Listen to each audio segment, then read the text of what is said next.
Mayday, catástrofes aéreas, aterrizaje milagroso. Esta es una historia real. La reconstrucción de los hechos se basa en los relatos de testigos presenciales. ¿Qué es lo peor que podría ocurrir en un avión? Quizás esto. Aquí arriba no hay suficiente oxígeno para sobrevivir. Un viento helado con la fuerza de un huracán sopla en el interior de la cabina. Aloha 243. La tripulación del vuelo pide auxilio, pero nadie les oye. Y el avión se dirige hacia una montaña. Aunque parezca una pesadilla, no lo es. Fue la realidad que vivieron las personas que se encontraban a bordo del vuelo 243 de Aloha Airlines. Aloha 243, ¿siguen en el aire? El veredicto de la investigación sacudió los cimientos del negocio de las líneas aéreas. Este accidente cambió la historia de la aviación. Mayday, catástrofes aéreas, aterrizaje milagroso. Hay personas que deciden aventurarse en ese angosto espacio que existe entre la vida y la muerte. Es un lugar aterrador. Los surfistas acceden al mismo persiguiendo olas asesinas. Pero ocasionalmente el destino conduce a gente normal y corriente y no solo a los buscadores de emociones fuertes, a esa misma zona letal en la que la vida pende de un hilo. Eso fue lo que sucedió la tarde del 28 de abril de 1988 en los cielos de Hawái.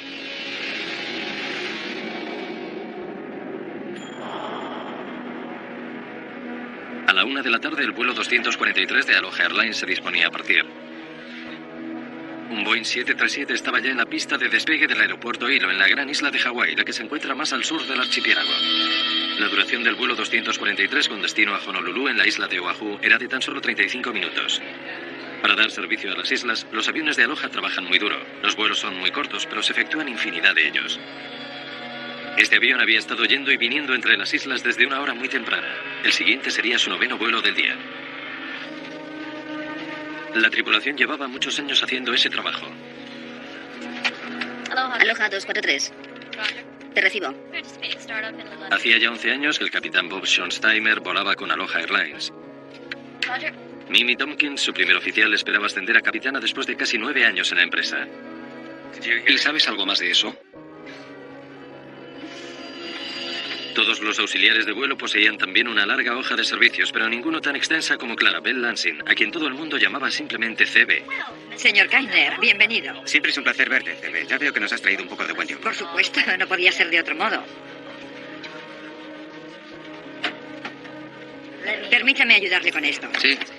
CB era la jefa de cabina de pasajeros, la sobrecargo. Michelle Honda, una veterana que llevaba 14 años trabajando como auxiliar de vuelo, era la número 2. Jane Sato Tomita ocupaba ese puesto desde hacía 19 años. Era una de las tripulaciones más experimentadas que existían y viajaba a bordo de un avión que había cubierto los trayectos entre las islas de Hawái sin problema alguno durante 19 años. ¿Interruptores? El aparato tenía a sus espaldas casi 90.000 vuelos. En aquel momento tan solo otros 737 en todo el mundo superaba esa cifra sin precedentes. Comprobado. Los viajeros no tenían motivos para temer, sabían que estaban en buenas manos. Hasta que Gail Yamamoto, vio algo que le hizo detenerse. ¿Pero qué fue lo que le preocupó? ¿Y hasta qué punto debía sentirse intranquila? ¿Digo algo? Patricia Aubrey vivía en Hilo, pero aquel día tenía una cita en Honolulu. Aunque en un primer momento decidió sentarse en la parte delantera del avión, en la fila 1, por alguna razón se sintió incómoda y prefirió ocupar un asiento más atrás. Finalmente escogió un sitio libre de la fila 17.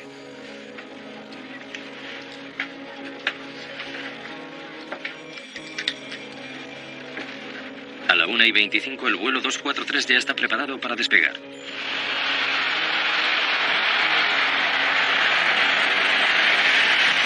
Durante los despegues y los aterrizajes, el avión solía temblar mucho y el ruido que producía era ensordecedor, pero la tripulación y los pasajeros habituales habían terminado acostumbrándose. ¿Por qué debían preocuparse? Salida de Aloha. Aquí Aloha 243 ascendiendo a 3.000 pies. Entendido. Aunque era el capitán, Bob Schonsteimer decidió encargarse de las comunicaciones por radio con el Centro de Control de Tráfico Aéreo. Mimi Tompkins pilotaría el avión hasta Honolulu. La mayor parte del vuelo se invertía en ascender hasta la altitud de crucero. El avión tardaba 20 minutos en alcanzar los 7.300 metros.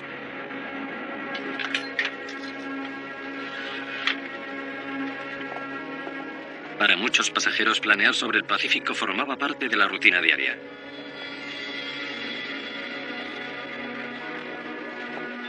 Era el caso, por ejemplo, de Howard Kitaoka, un vendedor que ocupaba la fila 5. Howard solía hacer aquel viaje muy a menudo y cuando has disfrutado de las vistas cientos de veces, 35 minutos constituyen un tiempo precioso para ponerse al día con el papeleo. El vuelo era tan corto que los auxiliares servían bebidas mientras el avión aún estaba despegando. Ellos podían moverse por la cabina, pero los pasajeros todavía llevaban puesto el cinturón. 20 minutos después de despegar, el avión alcanzó la altitud de crucero. Centro Aloha. Aloha 243.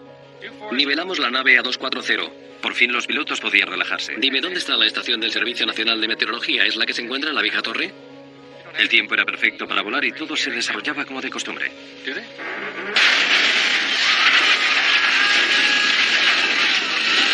¿Qué ha sido eso? Tenemos que bajar. Hemos perdido presión. Vi un resplandor muy brillante y... Todo lo que había en el avión estaba siendo succionado al exterior. Esto fue lo que sucedió. Una descompresión explosiva había arrancado 35 metros cuadrados de fuselaje. Estábamos en medio de una ráfaga de viento tremenda que soplaba con una fuerza increíble. Un montón de cosas fueron succionadas. Teníamos el pelo de punta, así. Todo el mundo estaba en sus asientos, excepto las azafatas. Vi a una caída en el pasillo. Vi su cabello al viento y vi sangre. Y nada más. James Satotomit había recibido el impacto de varios escombros en la fila 2. La fuerza de la explosión arrojó a Michelle Honda al suelo a la altura de la fila 15 y no había ni rastro de C.B. Lansing. Torre, yo tomaré el control. No te oigo. Tan solo habían pasado unos segundos desde la explosión. El ruido del viento hacía imposible la comunicación entre los miembros de la tripulación. No te oigo. Hemos perdido presión. En ese momento, por primera vez, comenzaron a intuir lo que había sucedido. Sobre una amalgama de escombros se veía el cielo azul donde antes estaba el techo del avión. Las primeras 5 filas habían quedado completamente descubiertas a ambos lados del aparato. El peligro inicial de ser succionados hasta el exterior había pasado, ya que para entonces todo el avión se encontraba completamente despresurizado. Pero los pasajeros aún no estaban a salvo. Faltó poco para que mi compañero de asiento se saliera del avión, porque en aquel momento solo quedaba el suelo. No había ni paredes ni techo, así que le sujeté. El frío y la privación de oxígeno pueden resultar letales. Imaginen la escena que debió vivirse allí arriba. El techo del avión estaba roto. Los pasajeros no podían obtener oxígeno adicional porque los conductos que los suministraban habían desaparecido. Y a una altitud de 7.300 metros y con muy poco que respirar, pronto quedaron incapacitados. La disminución de los niveles de oxígeno se conoce como hipoxia. Si una persona permanece a esa altitud durante un periodo de tiempo prolongado, va perdiendo sus facultades físicas. Además, puesto que el techo del avión había desaparecido, dentro de aquella cabina soplaban vientos más fuertes que los de un huracán. Pero los pasajeros vestían la indumentaria apropiada para la primavera en Hawái, no para soportar temperaturas de 45 grados bajo cero. De permanecer a 7.300 metros de altura, aquella gente moriría. Sobre el Océano Pacífico se desarrollaba un drama extraordinario. A una altitud de 7.300 metros, una explosión a bordo de un Boeing 737 con destino a la isla hawaiana de Oahu había arrancado 35 metros cuadrados de fuselaje de la nave, dejando a los pasajeros a la intemperie en medio del cielo. La cabina se despresurizó y se quedó sin suministro de oxígeno de emergencia. A menos que descendieran rápidamente hasta una altitud donde pudieran volver a respirar, los pasajeros morirían. El capitán Bob Schonsteimer tomó el mando de la nave que hasta el momento estaba en manos de la primera oficial Minnie Tompkins e inició el descenso de emergencia. El avión cayó 1.200 metros por minuto y su velocidad aumentó a más de 500 kilómetros por hora. Mientras el aeroplano se precipitaba hacia cotas más bajas, los pasajeros tuvieron que hacer frente a una nueva amenaza. Los escombros les impedían ver la cabina del piloto y cuando el aeroplano se partió, el morro cayó casi 1 metro. Únicamente las estrechas barras que discurrían por el suelo mantenían unido el aparato. El suelo se estaba combando y se veía que el avión se doblaba por la mitad.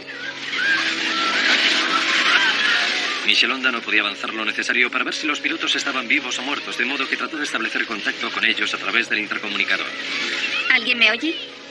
Pero los cables estaban cortados.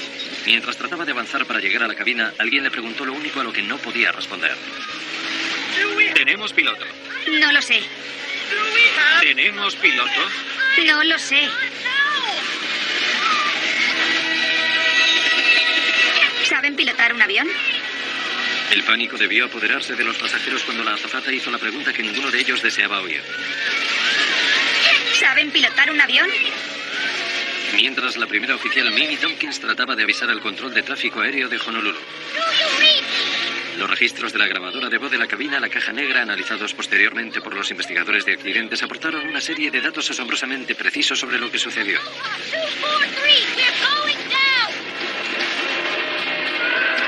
El punto más cercano donde podían intentar el aterrizaje era la isla de Maui, pero el aeropuerto Kahului se encuentra entre dos montañas volcánicas. Entre ellos y la seguridad se interponía una cumbre de 3.000 metros de altura. Para llegar desde el punto de la explosión hasta el aeropuerto Kahului, el piloto tenía que realizar una delicada maniobra con el fin de evitar la elevación del terreno.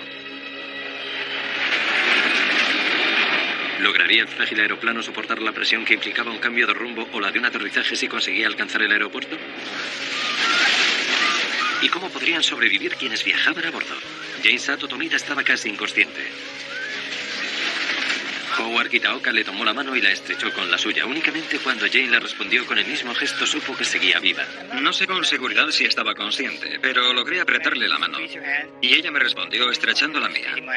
Nos quedamos así un buen rato. En un momento así, el mero hecho de estrechar una mano es realmente emotivo. Aloha 243. ¿Me reciben? Mimi Tompkins no lograba comunicarse con el control del tráfico aéreo de Honolulu, por lo que cambió la frecuencia de la torre del aeropuerto Kahului de Maui. Torre de Maui. Aloha 243. Torre de Maui. Aloha 243. Aquí, Torre. ¿Puede repetir sus datos? Aloha 243. Nos disponemos a aterrizar. 3 minutos después de la explosión, la tripulación logró establecer contacto radiofónico con tierra firme. Estamos despresurizados. Tenemos una emergencia. Aloha 243. Indique su posición. Estamos al este de Point McKenna. Descendemos desde una altitud de 3.300 metros. Solicitamos autorización para aterrizar en Maui y la presencia de equipos de urgencias. ¿Parque de bomberos del aeropuerto? Tenemos un 737 de Aloha a unos 5 minutos de aquí, a unos 32 kilómetros. Aterrizará en la pista 02. Problema de descompresión. El piloto afirma que se trata de una emergencia. Gracias, Torre de Maui. Atención, atención. A todo el parque, tenemos una situación de emergencia en pleno vuelo. Es un 737. Está a 5 minutos, 32 kilómetros y se dirige a la pista 2. Hay personas a bordo, ignoramos si transporta combustible. En este momento tiene problemas de descompresión. Pista 2, pista 2.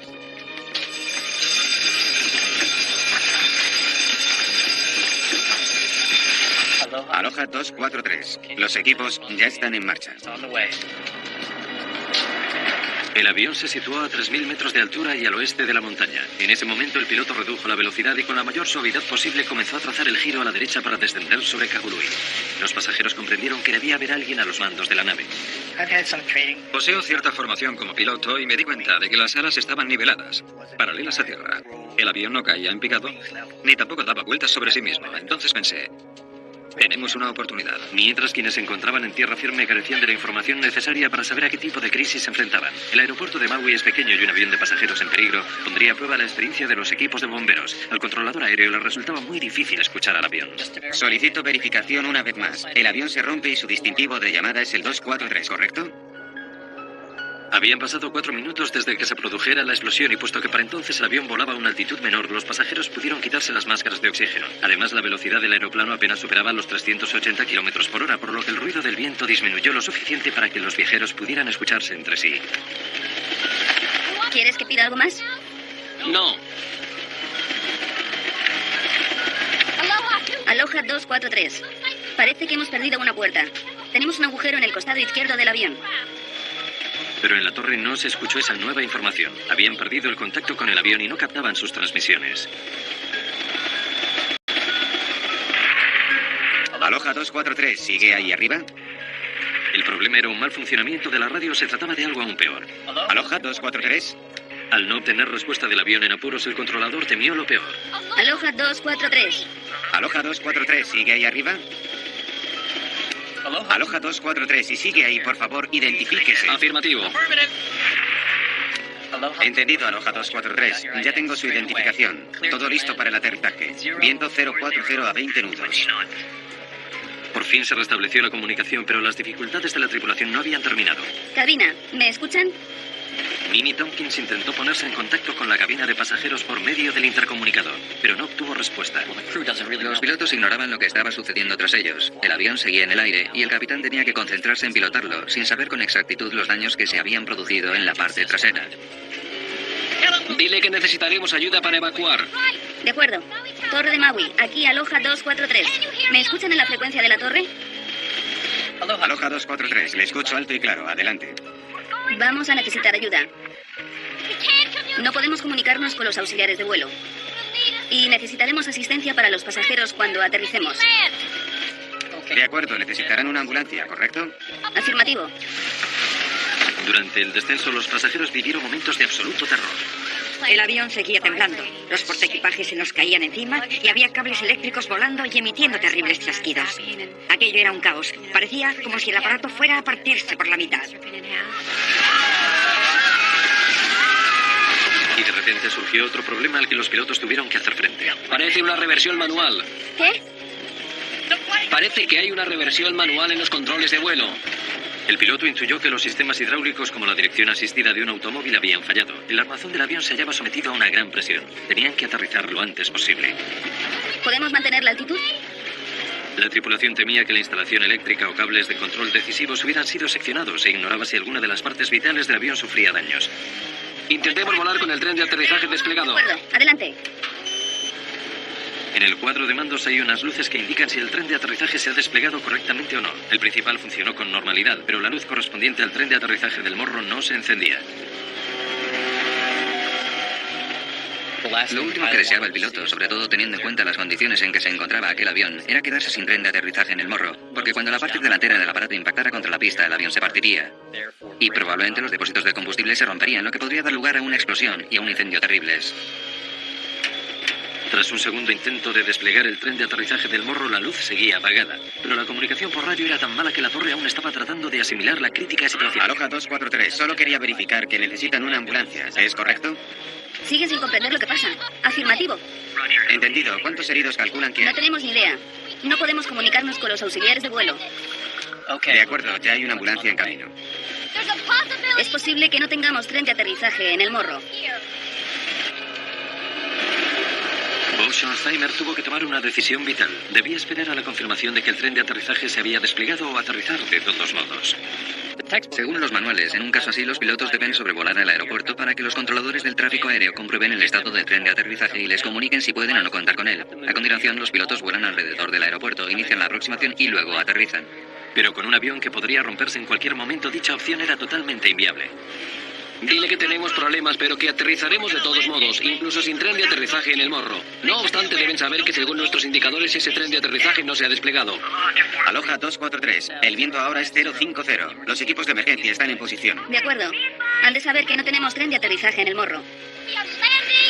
Vamos a aterrizar sin él. Entendido. Si necesita otro tipo de asistencia, comuníquenoslo. Necesitamos todo el equipamiento que tengan. Maui no es el mejor lugar para aterrizar con un avión en mal estado. La costa norte de la isla está muy expuesta y se encuentra en plena trayectoria de los vientos alisios. Colóquense en posición para un aterrizaje de emergencia. Agachen la cabeza y protéjanse con los brazos. Cualquier tipo de turbulencia en pleno vuelo hubiera sometido a una gran presión a la parte delantera del avión y existían muchas probabilidades de que la cabina del piloto se separara del resto del fuselaje. Aquello hubiera sido una catástrofe, pues habría supuesto la pérdida del avión. El aeropuerto ya estaba a la vista, pero Bob Schonheimer aún tendría que tomar más decisiones críticas. Empezó disminuyendo la velocidad del avión para aterrizar. Tratemos de colocar los alerones en 15. Los alerones de un avión son paneles deslizantes situados en la parte trasera de las alas, para aumentar la elevación cuando la velocidad es más lenta y que extenderlos durante el despegue y el aterrizaje. ¿El control es más fácil con los alerones arriba? Sí, vuelve a ponerlos en 5. ¿Puedes darme una velocidad variable para un aterrizaje con alerones en 5 grados?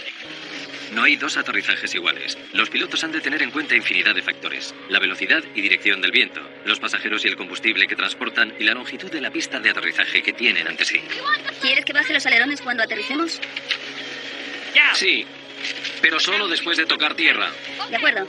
Mediante una complicada fórmula se calcula la velocidad de aterrizaje segura, e incluso en el punto culminante de una crisis como esta, los pilotos han de recurrir al manual. Los alerones harán las veces de freno si se despliegan una vez que el aparato toque tierra, pero si la operación se realiza antes, toda la estructura del avión se vería sometida a una presión que podría hacerla pedazos.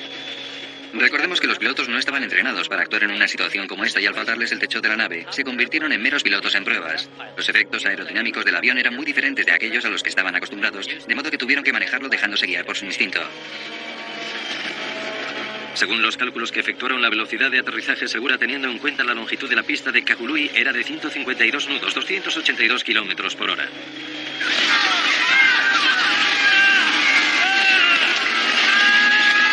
Pero a medida que el avión perdía velocidad resultaba más difícil controlarlo, de modo que el piloto tuvo que tomar otra decisión crucial: acelerar para mantener el control del aparato. Aquello significaba que llegaría a la pista de aterrizaje más rápido de lo que debía, pero a juicio del capitán, pese a todo, esa seguía siendo la mejor opción. Me dio la sensación de que la velocidad a la que nos acercábamos a la pista de aterrizaje era muy alta. No sé, no me pregunten a cuántos kilómetros por hora íbamos porque no lo sé. Pero en comparación con otros aterrizajes me pareció que avanzábamos muy rápido. Los equipos de rescate por accidentes se dispusieron a enfrentarse al peor de los escenarios. A tal velocidad y sin tren de aterrizaje parecía inevitable que en el momento en que el avión tocara tierra el combustible se prendiera, dando lugar a un catastrófico incendio. En aquellas condiciones, sin tren de aterrizaje en el morro, la decisión de tomar tierra pudo ser la sentencia de muerte de todas las personas que viajaban. Habían pasado 12 terribles minutos desde la explosión y algunos pasajeros estaban convencidos de que no lograrían salir vivos de allí. Pensé que acabaría en el agua, donde me comerían los tiburones.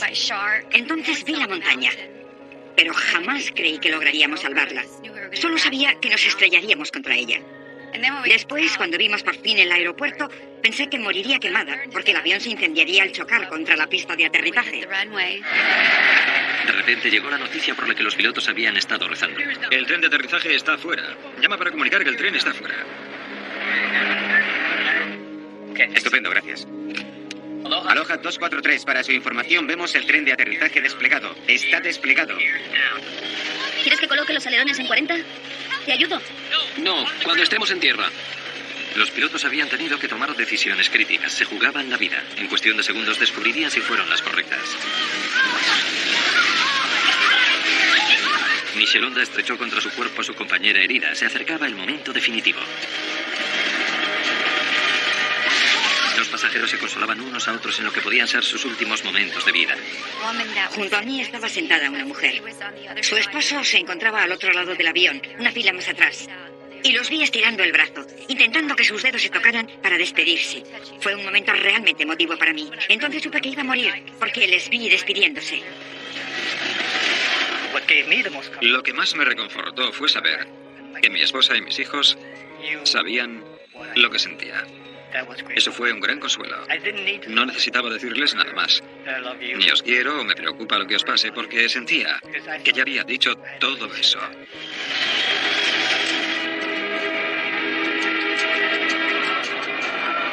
Aunque el tren de aterrizaje delantero se había desplegado, la tripulación del avión seguía sin saber si se encontraba en buenas condiciones o si se desplomaría en el momento del aterrizaje. De no resistir el peso de la nave, 40.000 kilos de avión moviéndose a casi 320 kilómetros por hora acabarían estrellándose de frente contra el pavimento.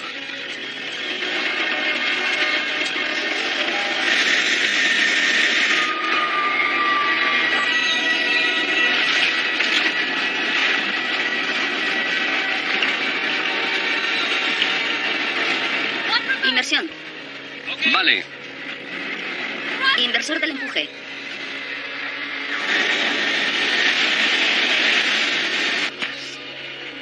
Aloha 243, apague el motor donde está.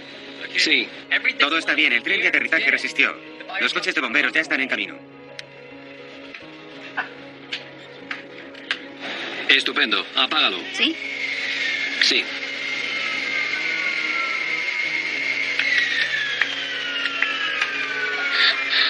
Dios.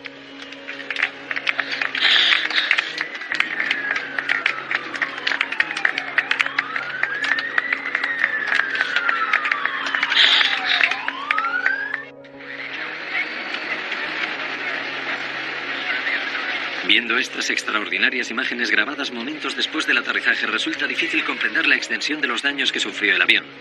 Terminaba de completarse una evacuación de emergencia de los pasajeros que resultaron ilesos, pero aún había que ayudar a salir del aparato a otros que sí estaban heridos. Es asombroso que el 737 lograra mantenerse en el aire durante aquellos aterradores 13 minutos. El capitán Schonsteimer recibía los agradecimientos de los pasajeros que tan solo unos minutos antes estaban convencidos de que iban a morir. Poco a poco la tensión se fue desvaneciendo. Le dije, sí, tío. Eso fue todo. El piloto hizo un trabajo extraordinario. Patricia Aubry abrazaba a su heroína Michelonda. Estaba llorando. Evidentemente había sido una experiencia muy traumática para todos. Fue horrible mirar el avión y ver a toda esa gente sangrando. Yo me tocaba el cuerpo y pensaba, estoy aquí, no puedo creer que siga viva. Aquel último impulso de cambiar de asiento le salvó de resultar herida. Puede incluso que de morir. Algo me decía que no me sentara allí. No tenía una buena razón para trasladarme, pero mi ángel guardián me dio un golpecito en el hombro y me dijo que me moviera. Un último y desesperado recuento de los pasajeros hecho por Michelle Honda confirmó los peores temores de la tripulación. Cebe Lansing, la veterana que llevaba 37 años volando con la compañía, había desaparecido. Enseguida se inició una búsqueda en la parcela de océano sobre la que tuvo lugar la explosión, pero no se encontró su cuerpo y tampoco restos del avión. Jane Sato Tomita comenzaba a recuperarse. 7 pasajeros estaban heridos de gravedad. La peor lesión era una fractura de cráneo. Pero ¿cómo logró sobrevivir el resto? En el momento de la descompresión, únicamente sus cinturones marcaron la diferencia entre la vida y la muerte. De repente escuchamos un ruido tremendo y aquello se partió. Yo creí que habíamos saltado por los aires, pero todos teníamos el cinturón abrochado, o al menos la mayoría, pues de lo contrario habríamos perdido a más gente. Pero hubo algo más. En el momento clave, los fuertes vientos tan característicos de Maui dejaron de soplar. Me sorprendió mucho ver que faltaba la parte delantera del fuselaje. Lo gracioso de todo esto es que cuando el avión comenzó a aproximarse al aeropuerto no había viento. Estoy seguro de que si hubiera soplado el viento, el aparato no lo habría conseguido. Se hubiera partido en 2 pedazos. Es un milagro. Un verdadero milagro. Este episodio es uno de los eventos más importantes de la historia de la aviación. Ningún avión ha conseguido aterrizar con daños de esa envergadura. Lo único que mantenía la cabina de mando unida al resto del fuselaje eran las barras que discurrían por el suelo. Aquella gente básicamente pendía de un hilo. Efectuando un minucioso estudio del fuselaje, los investigadores trataron de determinar los motivos por los que la estructura del avión permaneció de una pieza. El factor decisivo resultó ser la localización precisa de la explosión. El hecho de que los daños se localizaran en la parte superior del avión les salvó. El morro se estaba cayendo, pero estas barras mantuvieron el aparato de una pieza, soportando una gran tensión. Gracias a ellas, aunque estuvo a punto de partirse, la estructura conservó su solidez. Si estos daños se hubieran producido en el suelo, el morro habría ejercido una presión excesiva sobre toda la estructura, que hubiera terminado combándose y rompiéndose. Fue una gran suerte que la zona más afectada fuera el techo de la nave. Pero ¿cómo es posible que el techo de un avión salte por los aires de repente? A la Comisión Nacional de Seguridad del Transporte, o NTSB, se le encomendó la tarea de descubrir lo que había pasado. Los investigadores consultaron los registros del avión, algo como el historial de servicio de un automóvil, y las sospechas recayeron en el propio aeroplano. La mejor prueba para saber lo que sucedió, la sección del fuselaje que faltaba, se encontraba en el fondo del Océano Pacífico. Pero uniendo cuidadosamente las pistas de que disponían, los investigadores confiaban en resolver uno de los accidentes más espectaculares de todos los tiempos. En los 38 años que habían pasado desde su lanzamiento en 1967, se vendieron más de 5.000 Boeing 737. Cada 5 segundos un 737 despega en algún lugar del mundo. El avión del accidente era el número 152 de una línea de producción entregada en mayo de 1969. Habían sido diseñados para una vida útil de 20 años y 75.000 vuelos. Sin embargo, este en concreto superó con creces esa cifra, aunque muchos de sus trayectos fueron de corta duración. Su fuselaje estuvo sometido a constantes tensiones debido a la presurización. El fuselaje de los aviones respira, es decir, se expande y contrae en función de la altitud. Cuando se encuentra en el suelo está contraído y cuando asciende hasta una altitud de 7.300 metros se expande. Así pues, el avión se halla sometido constantemente a ciclos de expansión y contracción debido a la presurización. Dichos ciclos debilitan la estructura a lo largo de un dilatado periodo de tiempo y a tenor del historial de este avión, el hecho de que tuviera ciclos muy altos probablemente influyera en el debilitamiento de la estructura del fuselaje. Dado que son miles los 737 que suben a los cielos cada día, los investigadores tenían que averiguar con total seguridad lo que hizo explotar a este. En Washington, Distrito Federal, se encontraba Jim Wildy, uno de los miembros de la NTSB que trabajaban en el caso. Su experiencia como metalúrgico resultó crucial. Recibí una llamada en medio de la noche, serían las 2 de la madrugada. Era mi jefe, me dijo que se había producido un accidente en Hawái y que estaban formando un equipo de investigación, de modo que me subí a un avión y me desplacé hasta la isla. Jim tomó muestras del fuselaje restante y en el laboratorio descubrió algo apenas perceptible a simple vista. Minúsculas grietas como estas junto a los orificios donde habían estado los remaches. Para averiguar cómo habían llegado allí esas grietas, había que remontarse a los orígenes del avión, al ensamblaje del Boeing 737. Los aviones se construyen uniendo diversos paneles independientes. En las zonas en las que dichos paneles se superponen, se emplea un potente adhesivo llamado epoxi para unirlos. Los remaches sujetan los paneles mientras que la resina de epoxi se endurece. En el avión de Aloha había una reveladora decoloración en la parte interior de la zona donde los paneles se superponían. Allí estaba la pista decisiva. Este material negro es el adhesivo que se utilizó para unir las dos placas. El material blanco que se ve aquí son los daños provocados por la corrosión en la capa superior del fuselaje, que es de aluminio. En un principio lo que se pretendía era canalizar la presión que trataría de separar una plancha de otra a través de las zonas donde se aplicó el adhesivo y no a través de los remaches. Evidentemente, en el momento en que esto se despegó, toda la presión fue a parar a los remaches, especialmente a esta fila. Y pensamos que fue esta hilera la que presentaba las grietas por desgaste, la que al final hizo que la estructura del techo del 737 de Aloha se abriera. Los archivos revelaron que Boeing advirtió a las líneas aéreas, incluida Aloha, de que algunos 737 de los más antiguos habían dado problemas. Si el epoxi no se aplica a la temperatura exacta o si los paneles tienen humedad o polvo, esas soldaduras por adherencia pueden resultar defectuosas. En esas notas de aviso y boletines de servicio, algunos emitidos incluso 15 años antes, Boeing explicaba el peligro. El clima de Hawái, con ese aire húmedo y extremadamente salino, contribuyó a la corrosión. Pero en lugar de mantener los aviones en tierra para un examen del morro a la cola, Aloha enviaba a sus inspectores a hacer revisiones esporádicas, frecuentemente por la noche, cuando el nivel de atención de quienes se encuentran de servicio disminuye y es necesario trabajar con luz artificial. Estas grietas pasan desapercibidas y entonces el avión se convierte en una bomba de relojería en marcha.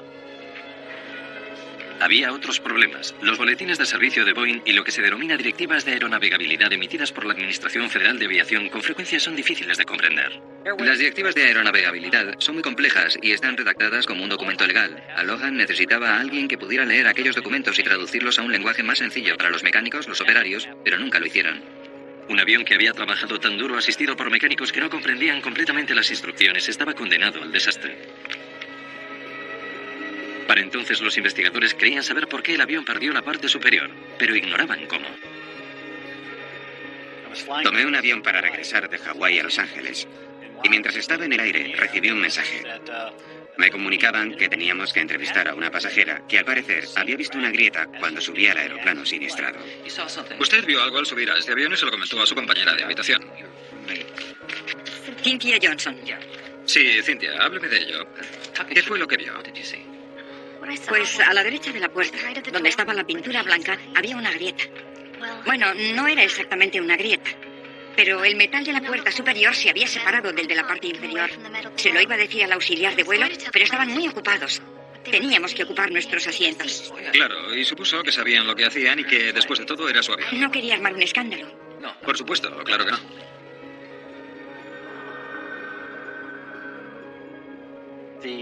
La testigo vio una grieta en esta zona y encontramos fisuras por fatiga hasta este punto.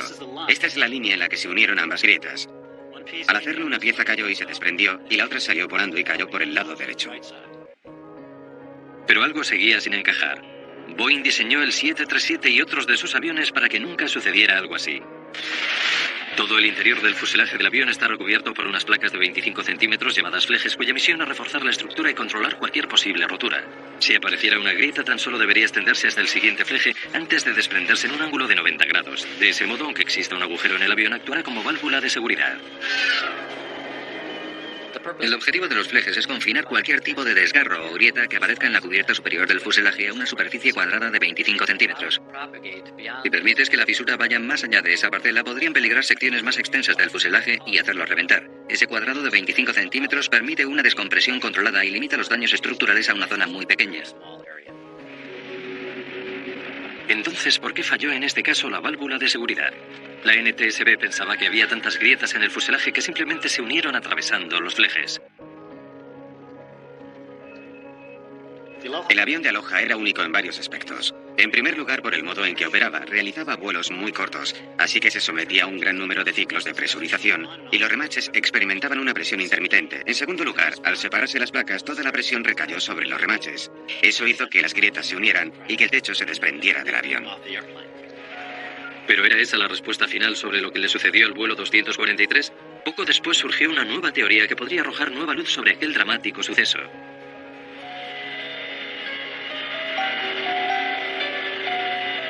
Matt Austin es un ingeniero que vive en Honolulu. La historia del vuelo 243 le consterna al tiempo que le fascina. Vuelo con regularidad en Aloha Airlines y había estado a bordo de ese avión una semana antes de que perdiera el techo. Matt comenzó su propia investigación inspeccionando al detalle las 4.000 páginas de pruebas y fotografías reunidas durante la investigación oficial. Soy un experto en dinámica de explosiones, en la forma en que hacen explosión los recipientes a presión, en lo que causa dichas explosiones y en el modo en que se extienden las grietas cuando comienzan a abrirse. En el caso del accidente de Aloha, la industria aeronáutica basaba su investigación en la teoría de que fue un fallo estructural del avión. Yo, en cambio, decidí analizar lo sucedido tomando como punto de partida un fallo de presión de la nave. Mientras revisaban las pruebas, se planteaba sin cesar una pregunta. ¿Por qué C.B. Lansing salió volando del avión y no le sucedió lo mismo a su compañera Jane Sato Tomita? Jane se encontraba más adelante que...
C.B. en el momento crucial. Jane estaba en la fila 2 y C.B. en la 5. La NTSB cree que la separación del techo comenzó cerca de la fila 3. Según los testimonios de los pasajeros recabados poco después del incidente, C.B. Lansing salió despedida hacia arriba y hacia la izquierda, no hacia adelante. Yo estaba en el pasillo, a la derecha, y cuando levanté la mirada de mi revista, vi unas piernas que subían y se movían hacia la izquierda, por detrás de la primera clase. Desde donde yo estaba, si el morro terminaba en la fila 12, esto sucedió en la 11. Las pruebas forenses sugieren otro posible escenario. Michael Sweet, ex policía, es ahora un especialista en el análisis de salpicaduras de sangre. Estudiar las manchas de sangre de las escenas del crimen puede ayudar a meter entre rejas a un asesino o a poner en libertad a los inocentes. Michael examinó las fotografías oficiales del fuselaje del 737. Esta es una fotografía ampliada del lado izquierdo del aeroplano. La parte delantera estaría aquí, y hay algo que sospechamos podría tratarse de una mancha de sangre, y que presenta una forma muy peculiar, a la derecha, junto a la ventana, aquí. ¿Podría esa mancha ser el lugar en el que la cabeza de C.B. Lansing impactó contra el exterior del fuselaje? Así lo cree el analista. El hecho de que haya manchas de sangre en el costado del avión, en mi opinión, indica que la fuente de la que salió dicha sangre, en este caso, se encontraba momentáneamente atrapada cuando entró en contacto con el lateral del aparato. Este análisis tan solo sugiere que estaba atrapada, pero no explica cómo o por qué. Matt Austin cree tener la respuesta. El 28 de abril de 1988, un Boeing 737 propiedad de Aloha Airlines en Hawái sufría una descompresión explosiva en pleno vuelo. Por increíble que parezca, logró aterrizar entero tras perder únicamente a un miembro de su tripulación. Los investigadores culparon del siniestro al desgaste del metal debido a un mantenimiento mediocre. Pero pronto surgió una polémica teoría que ponía en entredicho al menos parte de la cadena de sucesos. ¿Y si se hubiera abierto un agujero de seguridad tal y como estaba previsto, pero directamente sobre el auxiliar de vuelo? Matt Austin cree que C.B. Lansing fue succionada por dicho agujero y quedó atrapada en él, bloqueándolo momentáneamente. Todo el aire que trataba de escapar no tenía ningún sitio a donde ir, por lo que se concentró hasta dar lugar a un enorme pico de presión. Y eso fue lo que hizo saltar por los aires el techo del avión. Lo que Matt describe se conoce como golpe de ariete. En términos científicos, el aire es fluido, como el agua, y en una bañera se puede demostrar fácilmente en qué consiste el fenómeno. El agua escapa por el desagüe. Si acercamos el tapón al agujero, será succionado de inmediato y creará una fuerza, que es un ejemplo muy sencillo de golpe de ariete. Matt cree que este fenómeno, a una escala descomunal, provocó el accidente. Es muy trágico, pero si no observamos las pruebas forenses que quedan atrás, no comprenderemos exactamente lo que provocó la descompresión explosiva y posiblemente tampoco podremos evitar que la desgracia se repita. La NTSB afirma que la teoría del golpe de ariete es válida desde el punto de vista científico, pero para ellos las pruebas siguen indicando algo mucho más simple, un fallo casi simultáneo en muchos de los puntos débiles del avión. Las investigaciones de la Comisión de Seguridad nunca se han cerrado por completo. Y siempre tendremos en cuenta cualquier nueva información que aparezca.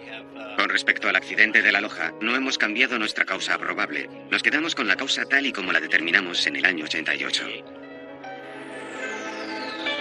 Puesto que nunca se encontraron las pruebas físicas determinantes, probablemente jamás llegará a saberse qué sucedió a bordo en el preciso instante de la explosión. La mayor parte de las culpas recayeron sobre la dirección de Aloha Airlines por su mediocre sistema de mantenimiento. La NTSB exigió a la Administración Federal de Aviación que se esforzara más por garantizar el cumplimiento de las directrices de mantenimiento. Boeing ya había realizado mejoras en su proceso de fabricación para evitar que el compuesto adhesivo se contaminara tan fácilmente. Lo que sucedió en el vuelo 243 hizo mucho más seguros los desplazamientos aéreos. Poco después, el Congreso aprobó el Acta de Investigación para la Seguridad de la Aviación. El accidente tuvo una repercusión muy profunda en la industria de la aviación y en la forma de actuar con respecto a los aparatos más antiguos. Modificamos el modo en que supervisamos su envejecimiento, las inspecciones a las que los sometemos y, por supuesto, la forma de fabricarlos. Ahora empleamos procesos distintos. Este accidente fue decisivo para la historia de la aviación. Aquellos aterradores 13 minutos también dejaron su huella en los supervivientes del vuelo 243. Tuve que someterme a una terapia para curarme porque a partir de entonces las clases de vuelo me daban pánico. Dicen que cuando uno se cae de un caballo debe volver a subirse de inmediato y es cierto, pero decirlo es infinitamente más fácil que hacerlo.